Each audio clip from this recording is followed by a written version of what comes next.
Hello, I'm Jeffrey Sachs. I'm University Professor at Columbia University and President of the United Nations Sustainable Development Solutions Network.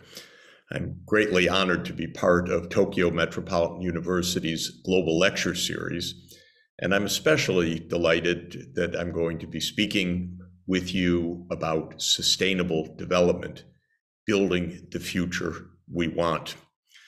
Tokyo is one of the wondrous places on the planet. By most estimates, the world's largest metropolitan area. Tokyo Metropolitan University plays a unique role in Tokyo.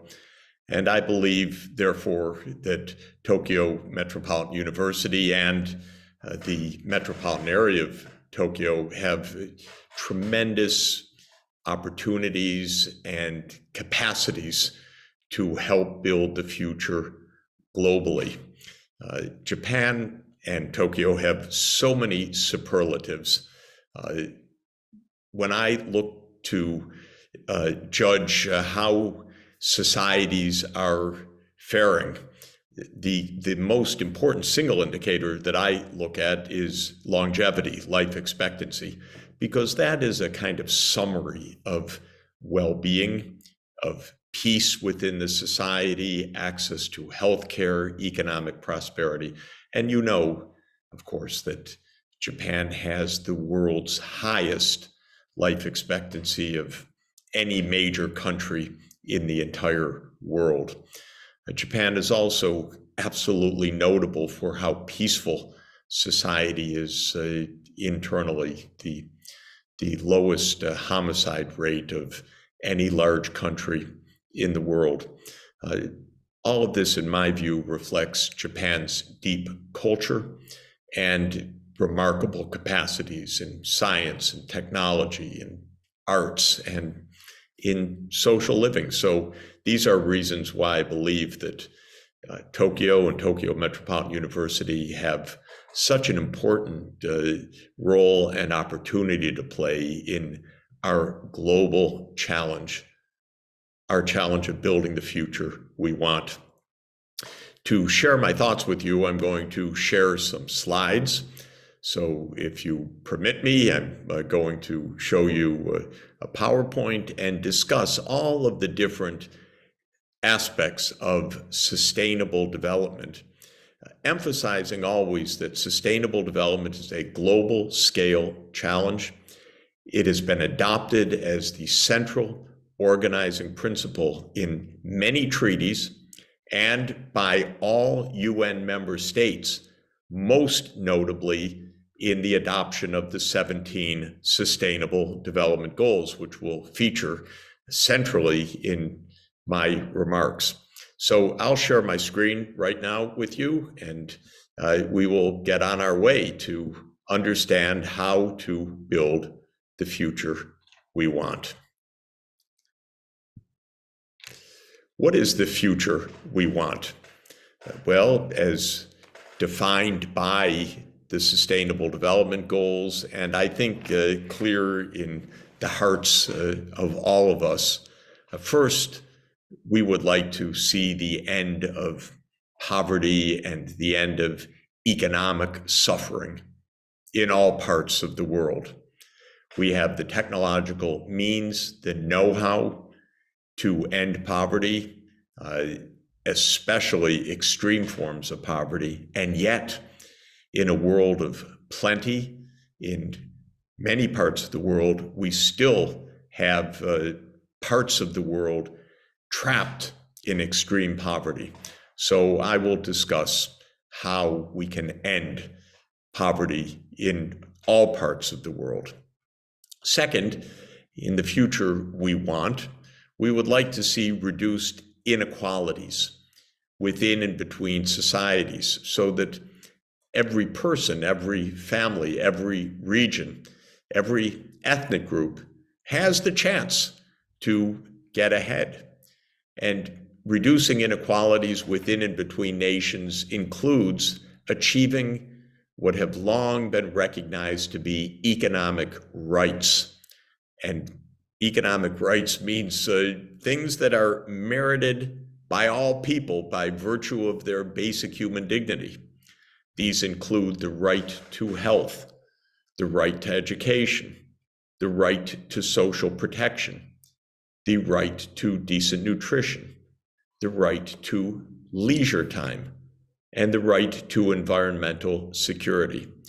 You don't have to take my word for it that these are rights for all, because they are rights that are enshrined in UN agreements dating all the way back to the Universal Declaration of Human Rights of 1948. The third part of the future we want is environmental sustainability. We're living in an era of profound environmental risks. This is largely because human activity in the world economy has become so large that it endangers nature itself. We fish so much that we deplete the oceans. We extend farmlands and pastures so much that we are deforesting the world's tropical forest regions.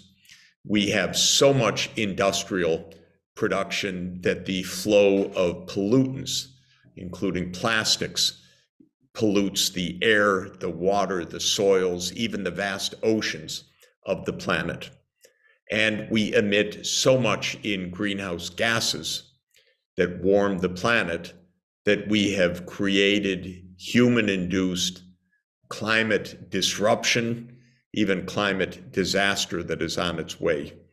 We have committed to keeping global warming to less than 1.5 degrees rise of temperature compared with the Earth's temperature before industrialization began. But we may not achieve that goal. We have committed to restoring threatened biodiversity. We have committed to slashing industrial pollution. We have committed to taking greater precautions against emerging diseases. We've just been through a pandemic, and we need to protect the world from future pandemics. The fourth pillar of the future we want is peace. And as a peaceful society, Japan is a beacon of hope, but needs to be a voice of reason as well. We are meeting now at a time of devastating war in Ukraine. This is a war in which the United States and Russia are clashing. Their weapon systems are clashing. Their industrial production is clashing. It's happening in Ukraine because it's a fight of superpowers taking place in a region that is in between European Union and Russia. And it became the site of a struggle of superpowers.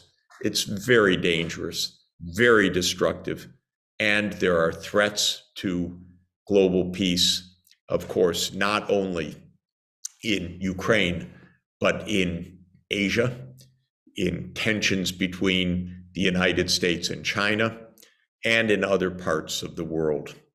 So when we speak of global peace, we mean, or we should mean, multilateralism, in which every country has its place in the world stage, and operating under the United Nations Charter, which is our best guarantor for peace. In addition, we need nuclear disarmament instead of another nuclear arms race, and we need a culture of peace. So the future we want, in my view, has four critical components: ending economic suffering, reducing inequalities, promoting and protecting environmental sustainability, and achieving true global cooperation, mutual understanding, and global peace. Well, what about the future we must avoid? For all of those objectives that I just stated, unfortunately, the world is not on track. There is no guarantee of achieving that future we want. There is no invisible hand that is going to guide us to the future we want. We must make choices, and we must choose the policies and the ethical framework that can lead us to the future we want and away from the future we must avoid. There are at least 4 fundamental risks associated with each of those 4 fundamental pillars that we want. The first is a future in which there is continued extreme poverty in the midst of plenty, in which we turn our back on impoverished regions in Africa or in Asia or in Latin America, saying, you don't count. We're rich, you may be poor, but we don't care. That is, of course, the attitude of some rich people and some rich societies, but it's a future we must avoid. We need to avoid societies becoming deeply divided on ethnic lines or racial lines, or by educational attainment, or by having or not having access to the internet, what is called the digital divide. Well, I live in a country, the United States, and am a US citizen, in a country that's deeply divided by race, divided by income, divided by educational levels. And I know the heavy costs that we pay in our society, the loss of trust, the paralysis of the political system, the corruption, the violence that results in result of a society that is very deeply divided by racial and ethnic and religious and class and educational lines. Well, the third future we must avoid are a number of extraordinarily dangerous environmental tipping points where the destruction that we are creating now, horrible as it is, spirals out of control. I think all of you know that the global warming is threatening the physical structures of the ice sheets of Antarctica. The giant ice sheets, especially in the west of the Antarctic continent, could break away and enter the Southern Ocean. And if that were to happen, we know that the sea level worldwide would rise by several meters, and our coastal regions around the world, which are home to hundreds of millions of people, would suddenly become unlivable. This is not a science fiction nightmare. This is a true risk, and it becomes riskier each year as we fail to take the measures needed to head off human-induced warming. So we must avoid tipping points such as the destruction of the ice sheets or the melting of the permafrost in the high northern latitudes, for example, in Siberia. Because if the permanent ice in the high regions, high latitudes melts, not only will that create real hardship and destruction of the infrastructure of those regions, which have been built on a particular kind of climate, but also the melting of the permafrost could release massive amounts of new greenhouse gases, methane and carbon dioxide, trapped under the ice. In fact, some scientists say that the melting of the permafrost could release new pathogens that could become the basis of new epidemic diseases. We know that there are many other tipping points. The rainforests could collapse, turn into grasslands, in fact, because of warming and drying, and deforestation, cutting down a part of a rainforest, such as in the Amazon, could end up destroying the entire Amazon by reaching a tipping point of environmental degradation. We know that mega pollution can kill large areas of the seas, destroy the estuaries, destroy the places where we grow so much seafood, so beloved in the Japanese diet, and yet it's under threat because of the mega pollution. So this is another part of the future we must avoid. And of course, perhaps the single most devastating threat is global conflict. We had 2 world wars in the 20th century, and we thought we learned. We created the United Nations with a charter to prevent a future global conflict. But of course, as Japan knows better than any place in the world, the end of World War II was also the beginning of the atomic age, and then the nuclear age, with human beings having weaponry that could end all of humanity. And while we have avoided that kind of global nuclear disaster so far, there has been a nuclear arms race for many decades, and it continues, and it's extraordinarily dangerous. And in these very days, we have a dangerous clash. I know it, the United States, in an open clash with Russia. Now, this is 2 nations, each with more than 1,600 deployed nuclear weapons. And there is increasing tension between the United States and China, which is very dangerous, and a lot of tension that continues between China and Japan, which is extremely dangerous. So great power rivalry and alliance politics could lead to war. Well, this is certainly the outcome that we must avoid at all costs. Now, our age is absolutely distinctive, and we need to understand what is distinctive about our current age if we are going to be successful in building the future we want. And I will emphasize 4 points that are really specific to your generation and to the world that you will be leading soon, today's students and soon tomorrow's leaders. But before I come to these 4 specific points, let me reference a remark by one of America's great presidents, President John F. Kennedy.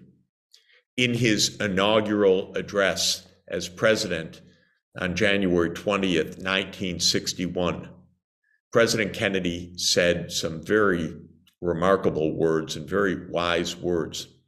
He said, "For the world is very different now.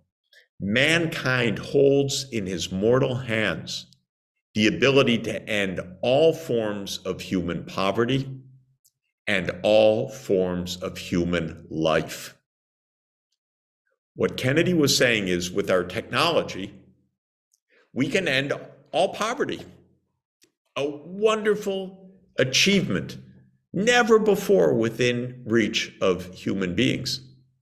But because of the same technological capability, especially nuclear weapons, by dreadful mistake or miscalculation, we could end all forms of human life. So this is the backdrop for everything. A technological, wondrous time that can be marvelously, uniquely productive, but also horrendously and uniquely destructive. Now, I think that in addition to this, there are 4 points that I would like to emphasize about our period today. First, we are in a world of multipolar geopolitics. That means there is no one superpower above all. The United States sometimes said, we're the only world superpower. Well, this is not true. It never was true, but it's especially not true now because China is a major power, obviously. Japan is an important power, though not militarily so, but in technology, in culture, in its global role. India is a major power, a civilization of 1.4 billion people. Africa, which was divided by the imperial countries into 54 separate nations, is unifying under the African Union. This is extremely important and positive development because if the 54 countries come together as one single marketplace and economy, and with a shared political vision, not one government, but 54 countries aligned in a union, as in Europe, but now coming together in Africa. The African Union would have 1.4 billion people, the same size as China, the same size population as India. So Africa will be, I am sure of it, a major geopolitical actor on the world stage in the decades ahead. So my point is, we're living in a world of many powerful countries and regions. We shouldn't pretend, well, this is a US-led world, or they're just two big powers, the US and China. The world's not like that. The world has major countries in every region. It has regional entities coming together, whether it's in Latin America or whether it is in Africa or in Central Asia or in South Asia or in East Asia. And so we need to learn to cooperate across all of the major regions. A second key characteristic of our era is that the rapid technological change definitely continues. We are in the midst of an information and communications revolution.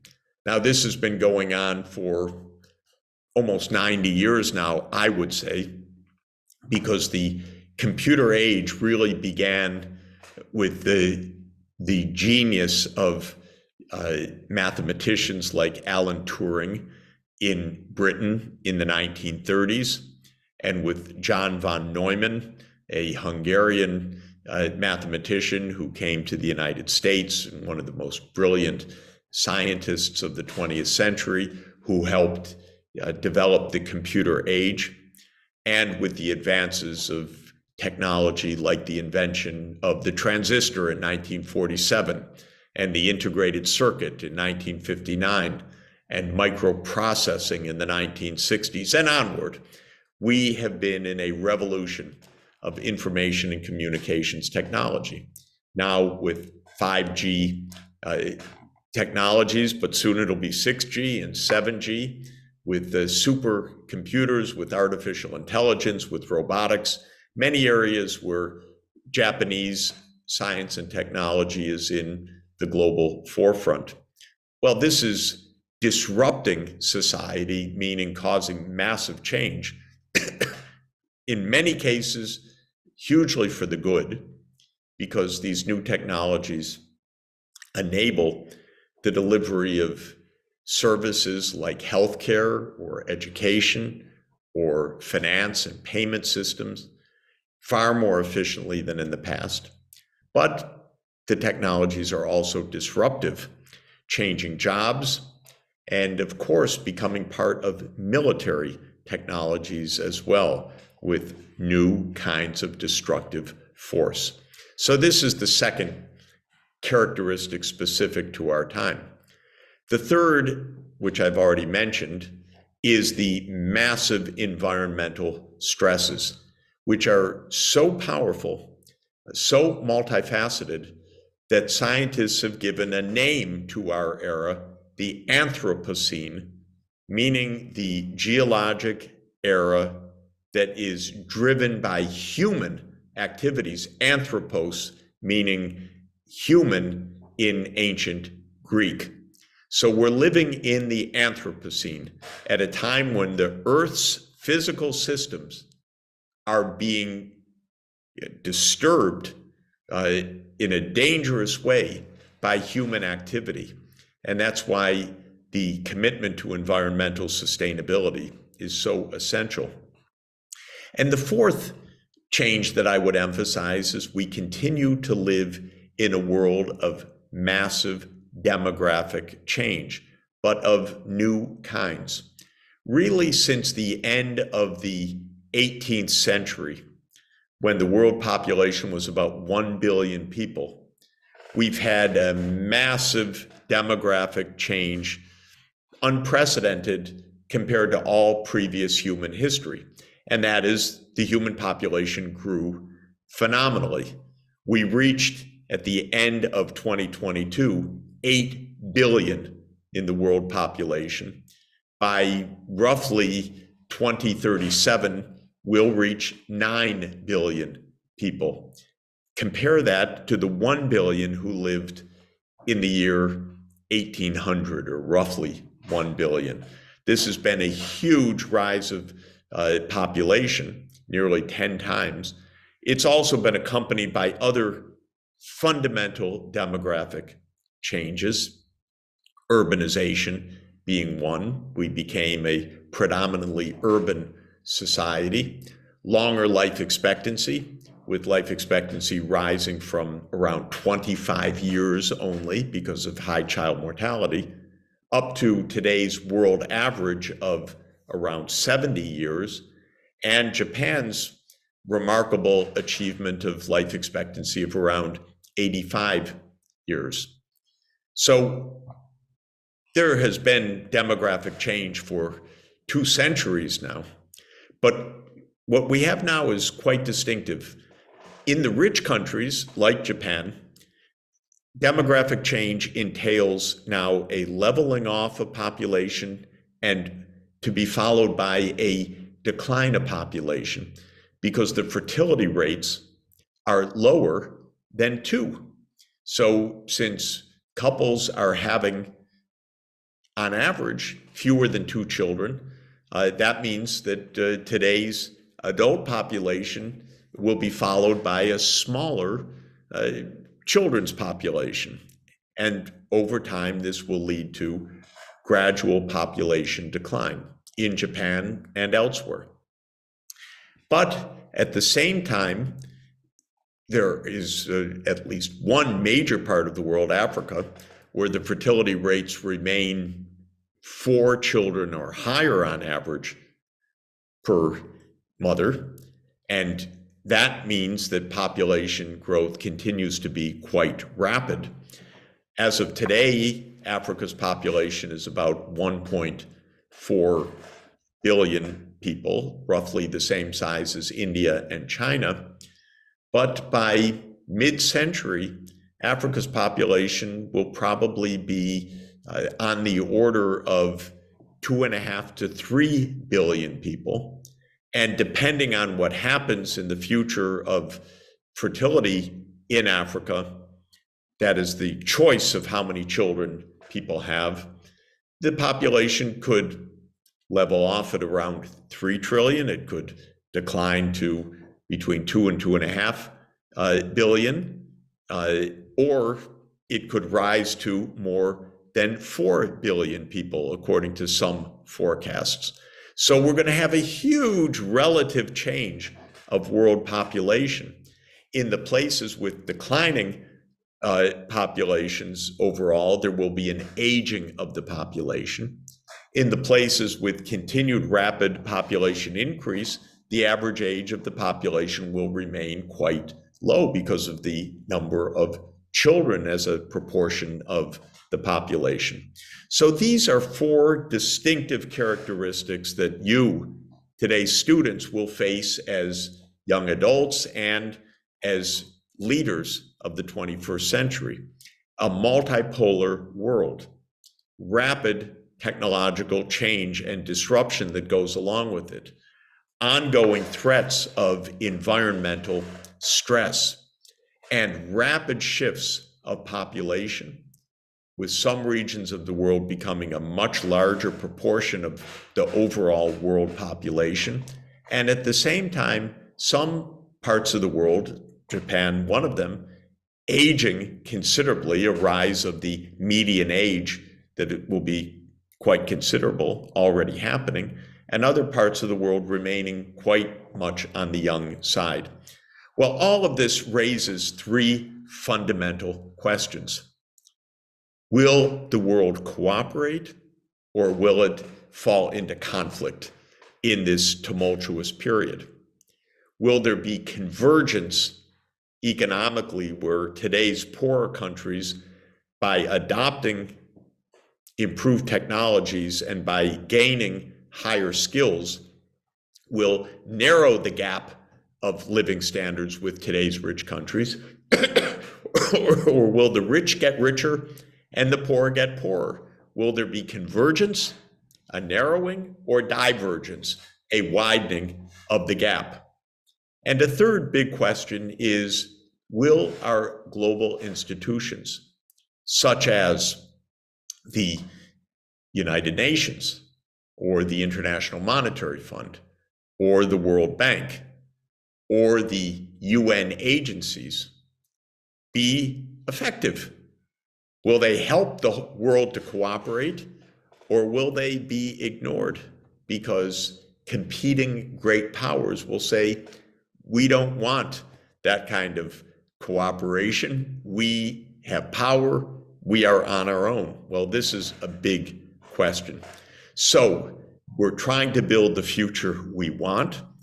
We can identify the future we want to avoid, and we need to navigate in an ocean that is with big waves, big geopolitical changes, big technological changes, big environmental changes, big demographic changes.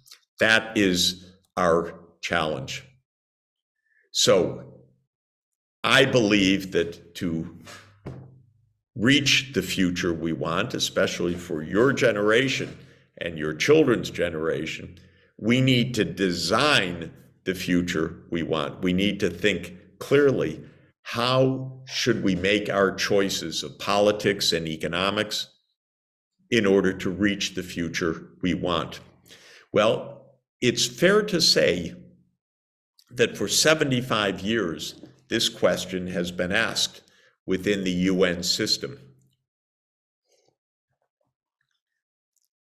World War II ended in 1945, and at the end of World War II, the United Nations came into existence, and 3 years after that, a remarkable document was adopted, the Universal Declaration of Human Rights, in which all the UN member states said, we acknowledge basic economic, social, cultural, political, and civil rights for all. Now we've added environmental rights for all, the right of all of us to live in a safe physical environment. But this means that 75 years ago, this year, in the year 2023, the Universal Declaration was adopted. That set a course of diplomacy aiming for a better future. Now, we didn't achieve so many things that we set out to achieve, but we have been meeting as a world community through the UN institutions for 75 years now. 50 years ago, there was the first meeting to consider the question of global environmental threats caused by human activity. And this was a conference in Stockholm, Sweden, called the UN Conference on the Human Environment. And it was the first time that the world leaders said, we have a problem. The world economy is growing. We're using more resources. We're burning more oil. We're catching more fish. We're cutting down more trees. We're expanding farmlands and pasture lands. And yet, the Earth as a physical unit doesn't expand, only the economy expands, so we're threatening the Earth's physical systems.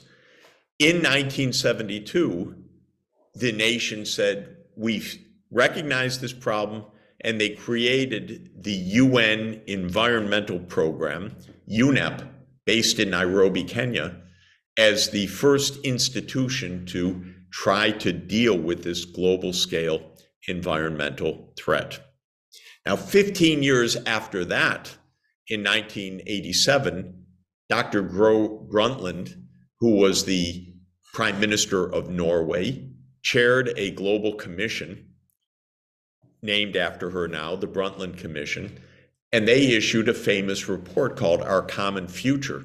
And that report said we need to adopt the concept of sustainable development. And the idea of sustainable development was intergenerational fairness. The idea was that each generation should meet its needs, but leave the earth safe for the future.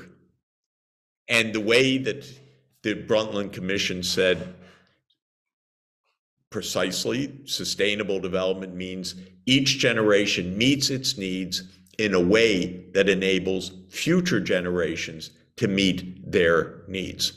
Well, in 1992, which you can see from this table was the 20th anniversary of the Stockholm Conference, the world's governments came together in Rio de Janeiro, Brazil, at what became known as the Earth Summit, and they adopted sustainable development as the guiding principle for the United Nations members. And they adopted three major treaties.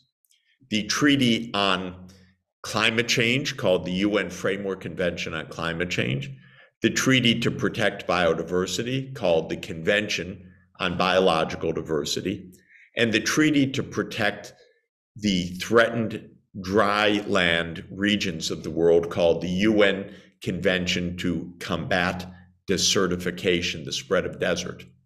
And those three treaties came into force in the 1990s, and we're trying still to implement them now. In other words, they were agreed in concept, but that doesn't mean that they get implemented in practice. Now, at the beginning of the new millennium, in the year 2000, the world's governments at the UN adopted the Millennium Development Goals, a 15-year program to cut extreme poverty. I was honored to serve as the special advisor to then UN Secretary General Kofi Annan and UN Secretary General Ban Ki-moon on the Millennium Development Goals, trying to put them into operation. And progress was made on cutting poverty. Not enough, but real progress. Then in 2012, which you will notice is 20 years after the Rio Earth Summit, the governments met again. They called it the Rio +20 Summit, and they adopted a document which I keep referring to by name, The Future We Want. Because at Rio +20, the government said, we really need to achieve sustainable development. But now they define sustainable development in a somewhat more complex way.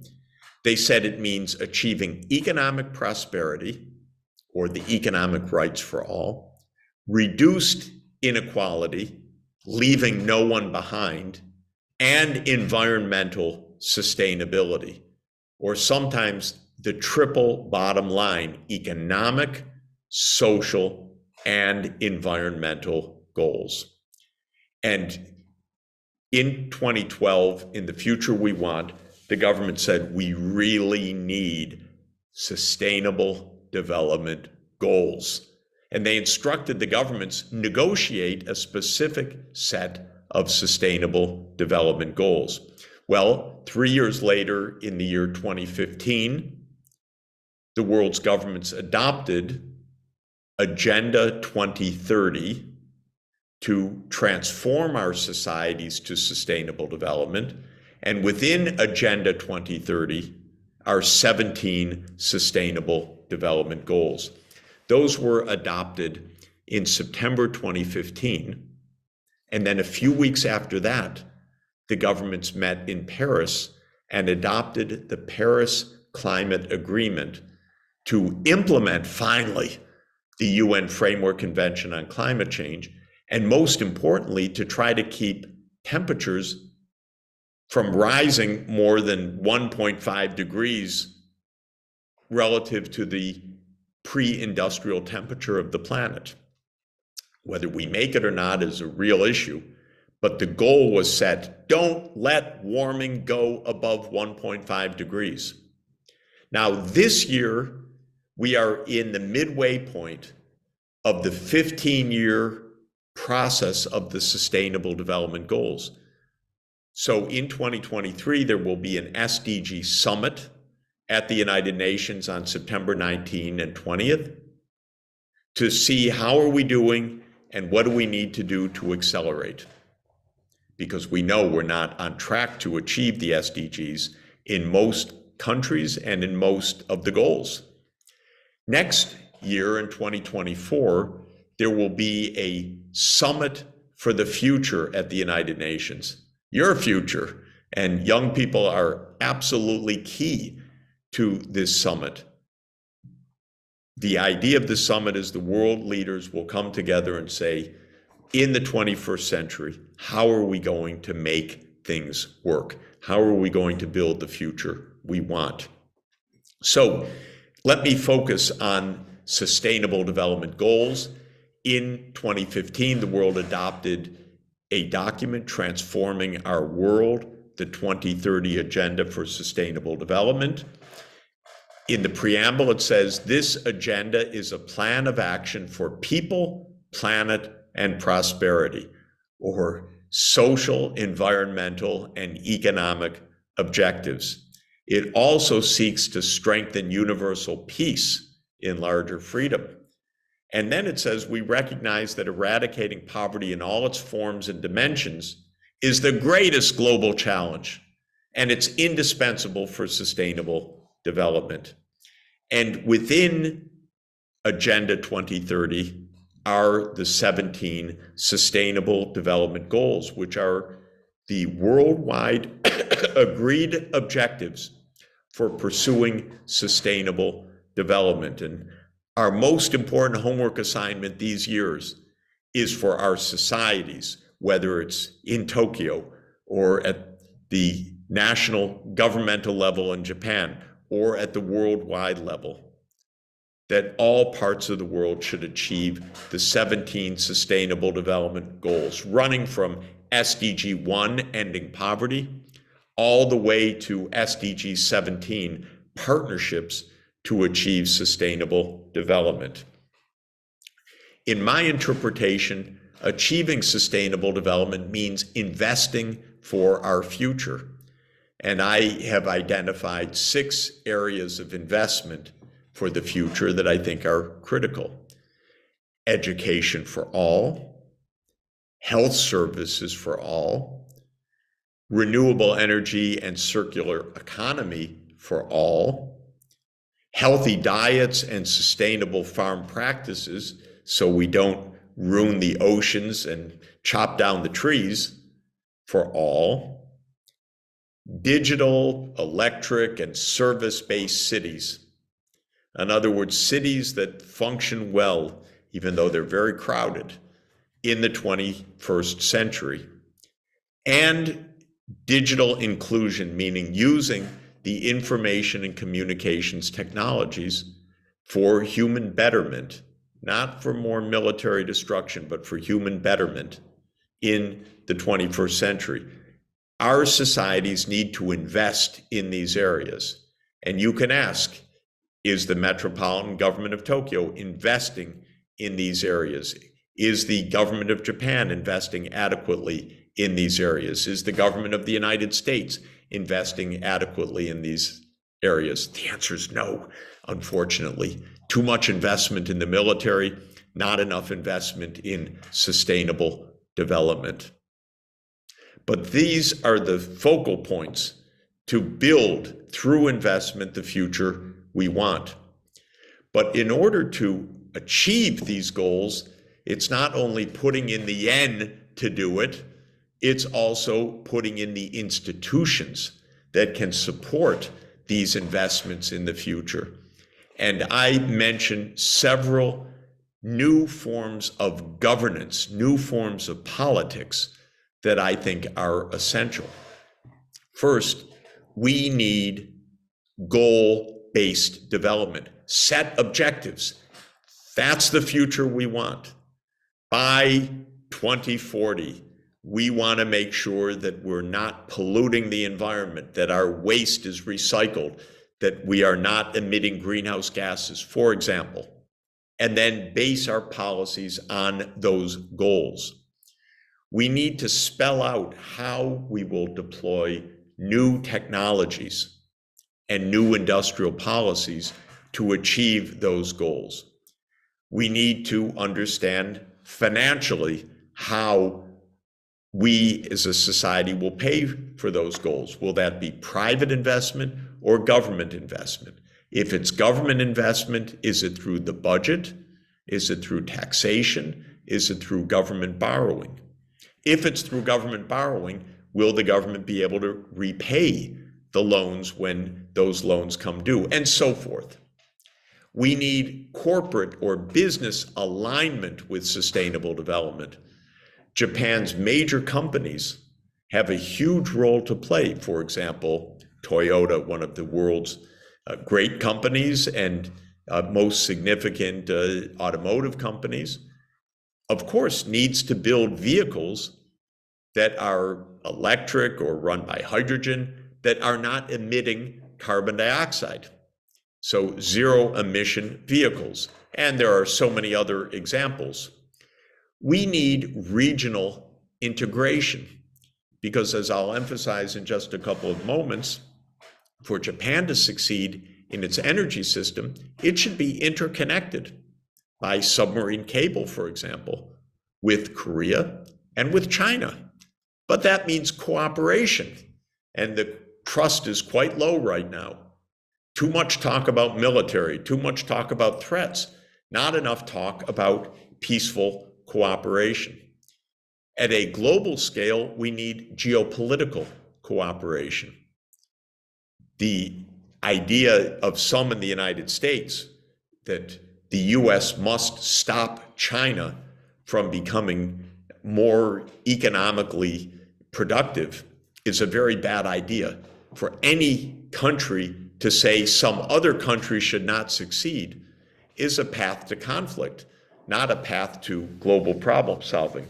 So we need geopolitical cooperation, an end to the wars through negotiation, an avoidance of new conflict through negotiation. And we need ethics. What does ethics mean? What does ethics have to do with this? Ethics are our standards of good behavior. Should nations cooperate with each other, or should they go to war with each other? Should we be fair to other people and generous, or should we just pursue our own objectives? These are ethical questions, and we need an ethics of responsibility for sustainable development. Now, each year, the organization that I help to lead, the UN Sustainable Development Solutions Network, issues a report called the Sustainable Development Report. And here I'm showing you the 2022 report. We ranked 163 nations on SDG performance and looked at the performance relative to each of the 17 objectives. You can go online and read the Sustainable Development Report in detail. Japan ranked 19th out of 163 countries. Pretty good, In some areas, Japan ranked number one, such as in life expectancy and in being very peaceful. But in other areas, Japan ranked much lower. And we have a traffic light system, red, yellow, green, depending on how countries are doing. We actually have yellow and beige, so it's 4 lights rather than 3. And here you can see on this dashboard how Japan is doing on the specific goals among the 17. And where there is red, this is areas where Japan is falling short. For example, in gender equality. For example, in responsible consumption and production, SDG 12. In climate action, SDG 13. In protecting the marine environment, SDG 14. In protecting the land environment, SDG 15. And surprisingly, even in global cooperation, SDG 17, you see those red squares. That means that Japan needs to do better. Here are some of the leading challenges. Gender equality. There are not enough women leaders in Japan. For example, in the Diet, a relatively small proportion of the Diet members are women. And this reflects, of course, deep cultural patterns in Japan. It's true in the workplace. It's true in politics. It's true in business management. It's true in corporate boards. But it's a problem because all nations have committed to achieving gender equality. Japan falls short on circular economy, I noted, because there's a lot of waste and a lot of pollution that is not properly recycled. Japan falls short on climate action because Japan remains a major emitter of greenhouse gases. Japan falls short on biodiversity conservation because of overfishing and overharvesting of land resources. And Japan falls short on regional and global cooperation because Japan's in a region of distrust and because Japan's development assistance as a share of Japan's high national income is on the low side. So these are why we have a report card to say where are the challenges for Japan to play its full global leadership role. In many other areas, Japan is a world leader. So overall, Japan scores relatively high on the SDGs, but with some serious homework to do to improve the performance. Let me talk briefly about a few key points. The first is setting goals, or what I call goal-based development. I've referred to President John F. Kennedy already. He liked to set national goals.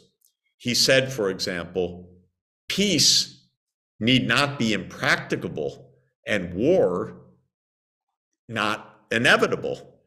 By defining our goal more clearly, by making our goal seem more manageable and less remote, we can help all people to see the goal, to draw hope from it, and to move irresistibly toward the goal.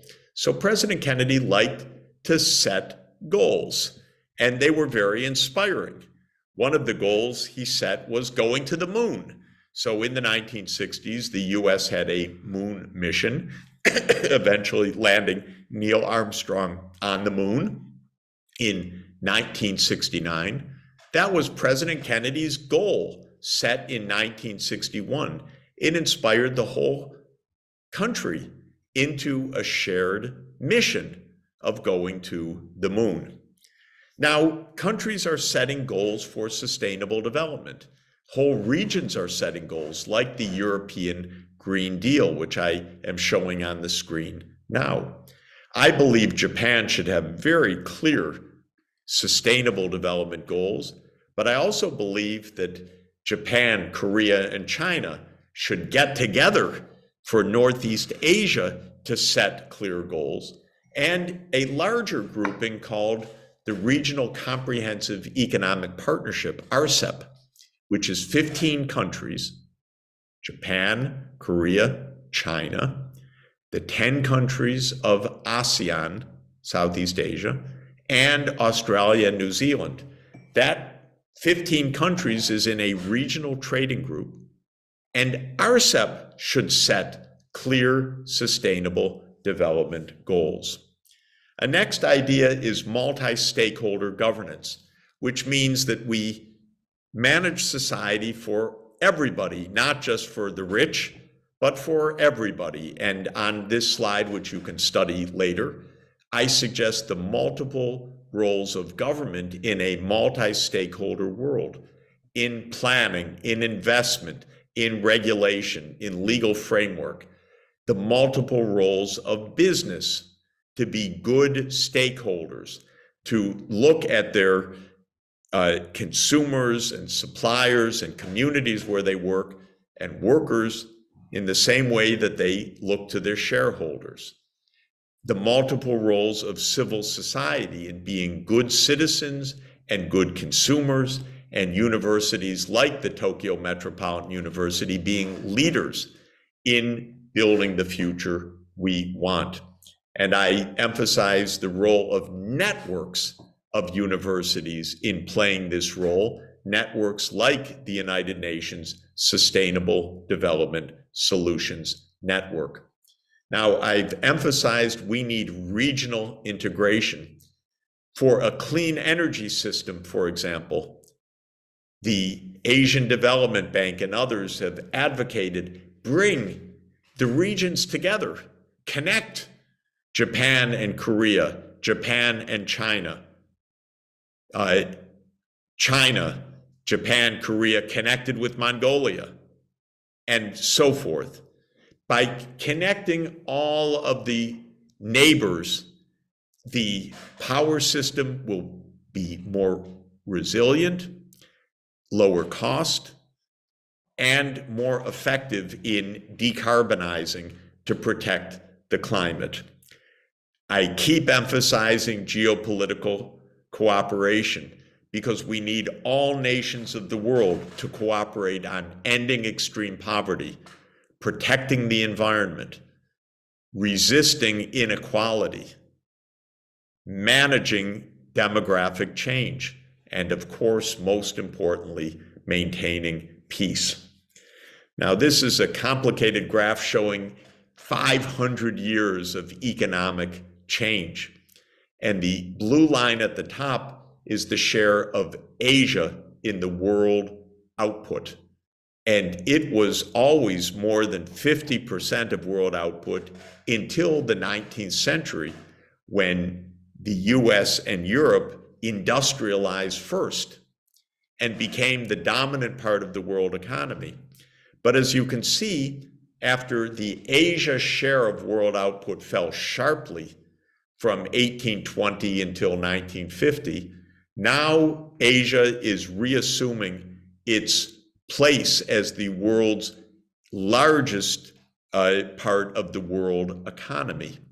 And that's good, but it puts special responsibility on Asia, home to more than half the world's population and home to about half of the world's economic output and home to a lot of the world's pollution and greenhouse gas emissions. So we need a special role for Asia in leading global change.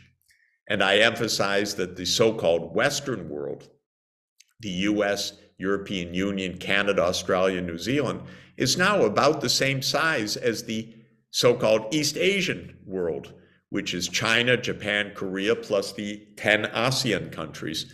So this is the special responsibility of Asia in our world today. And of course, China has returned to a strong place in the world, but many countries, including in Japan, see China as a threat, but we need to make sure and work with China as a partner, as a cooperative neighbor of Japan. And this, I think, is extremely crucial. As I've said, we will need ethics, a sense of fairness, a commitment to human rights in order to achieve the future we want. And economic and social and cultural rights include many things: the right to health, the right to education, the protection and assistance of the family, the right to an adequate standard of living, the right to Social Security, the right to decent work. But we need not only to declare these rights, we need to achieve these rights. And I refer to Pope Francis as one of the world's great religious leaders, and making a call not only to his fellow Roman Catholics, but to the whole world to care for our common home.